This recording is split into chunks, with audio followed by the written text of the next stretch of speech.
Hello everyone, I hope you're enjoying the basic series and I've made a few recipes from there. Today we're going to start with a brand new series, the curry series. I'm going to teach you all a few different kinds of curries and different methods, and today's particular curry, chicken curry, is the most basic classic recipe that we're going to use, and you can use this as a base sauce for many other dishes.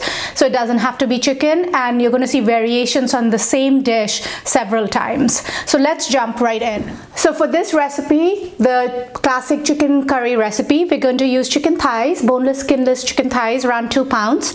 I don't like to use chicken breast, it's too lean and makes it very dry. You can if you want to, but I prefer chicken thighs. And then we're going to use red onions, 2 finely chopped, around 8 to 10 cloves of garlic, finely chopped or minced, and an equal amount of ginger, which is around 2.5 inches. And we're going to use 3 tomatoes, again finely diced, and our spice box with our classic spices. So we're going to use some turmeric, some chili powder, some coriander powder, and some garam masala. I cook with mustard oil. That's what's traditional in India. You don't have to use mustard oil. It might be a little too pungent till you get used to it. So you could use vegetable oil, you could use ghee, you could use grapeseed oil, whatever you prefer. So let's get started. So we're going to start with a hot pan. The pan's been preheating, and I'm going to put mustard oil or whatever oil you're going to use, so vegetable oil, and you're going to do enough to coat the bottom and then some. So I would say like 3 tablespoons of oil, but depending on the kind, how big your pot is, it should be covered, and then some. Once this is hot, you're going to add a bay leaf to start with, and then your onions will go in.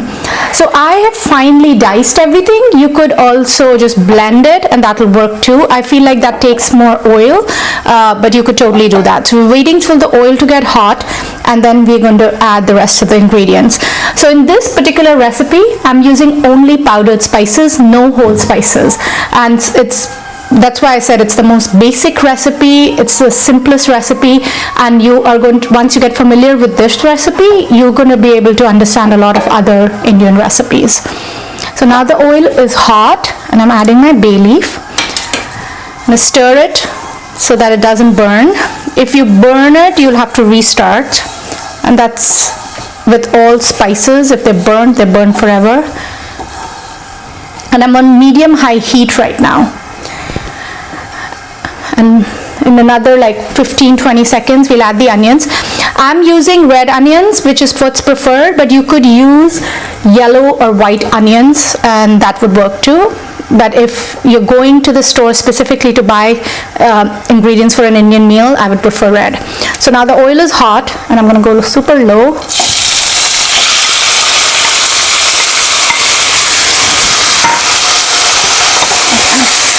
So we're still on medium-high, and we're going to wait for this to get a little translucent, and then your ginger and garlic will go in. This step is going to be the longest step. The onions, ginger, garlic, that's going to be the longest part of the recipe and the most important. So it's been 2 or 3 minutes, and the onions are a little bit soft or sweaty, and so we're going to add the ginger and garlic at this point. So lots of garlic, 9 to 10 cloves, and 2.5 inches of ginger, finely minced.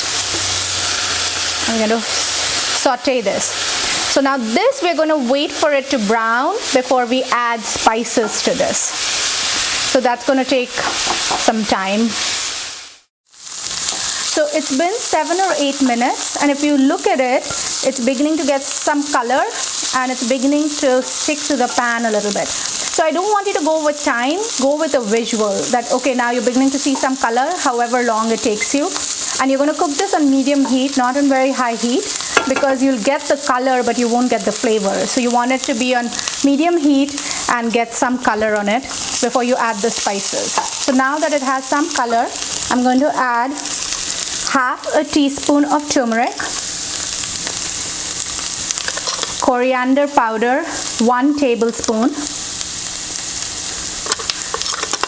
and then chili powder. So the chili powder is the one you can change the quantity depending on how spicy you want it. So if you want it mild, keep it less. I'm using around a teaspoon because I like it spicy, but you can change that.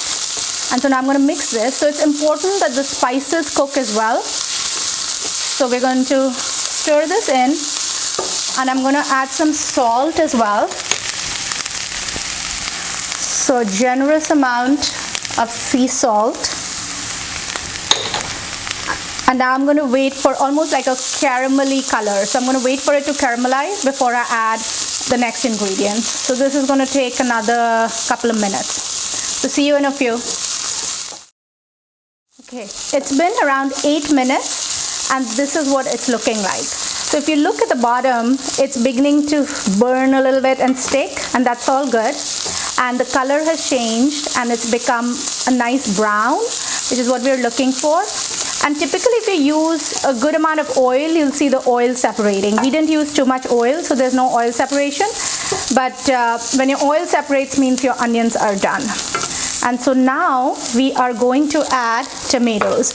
You could also add yogurt instead of tomatoes. Anything a little bit acidic will work. But I chose to do tomatoes today, but yogurt will work as well. And so now we're going to mix the tomatoes and the onion mixture and cook that. And you'll see that the liquid of the tomatoes will pick up all this burning stuff at the bottom and integrate it, so it's all going to be nice and yummy. Okay, another 5-6 minutes later, and this is what the tomatoes look like. I wish you could smell this right now. It's so fragrant and aromatic. It's great. So now we are going to add your chicken. Like I said before, I'm going to use boneless, skinless chicken thighs. In India, they use the whole chicken cut up, but I'm just using boneless, skinless thighs because it cooks a little faster, but the bone-in has a lot more flavor. You can use whatever kind you want, but breast is too lean. So this is around a little bit more than 2 pounds of chicken. I've cut it into bite-sized pieces, and that's going to go into this. And now you're going to saute the mixture, the spice, onion, tomato, garlic, ginger mixture with the chicken, and saute it for 2-3 minutes. It's been 4 or 5 minutes and the chicken is nicely mixed with the onion mixture. And so now we are going to add some water and let it cook through and make the curry. So the term curry just means that it's a saucy dish. It's not a term for a particular spice or flavor or color. It's just a consistency. So if you're saying you're having a curry, means you're having something that's got some liquid in it and is saucy, or a gravy. That's what in Indian terminology curry means.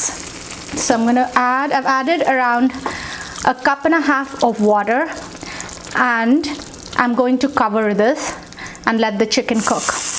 We have not added garam masala yet. We'll add it right at the end. I use garam masala more like a finishing spice, so I'm going to add it at the end. So I'm going to put a lid on this and keep it on medium-low heat and let it cook. So now the chicken has almost cooked through, and now I'm going to add the last ingredient, garam masala. So like 1.5 teaspoons. So I use garam masala more as a finishing spice so that the fragrance stays fresh. But you can absolutely cook with it. This is just the way I use it. And now I'm going to give it a few more minutes, and this is the consistency I like it to be, a little saucy, a little thick. But if you want it thicker, then you just cook this a little longer uncovered. And if you wanted it more watery, then you add more water to it. That's all there is to it. So we will give this another 2-3 minutes, and then it'll be ready to be eaten. So I wanted to show you the last shot of this. So this is where it's been done. It's been 2 or 3 minutes. Do you see the color has turned a nice brown from the yellow from the turmeric because of the onions and the garam masala? It's all caramelized and it's nice and spicy. And so now I'm going to plate this and garnish it with some cilantro. So I transferred it into a bowl and garnished it with some cilantro. It tastes delicious and it's best served with some roti, naan or rice. It keeps really well and reheats well, so you can always eat it the next day. You could always substitute chicken for some other kind of meat or vegetable, and that will work too. I really would love for you to try this because this is the base of so many other recipes and it's going to be used over and over again. All right, see you next time.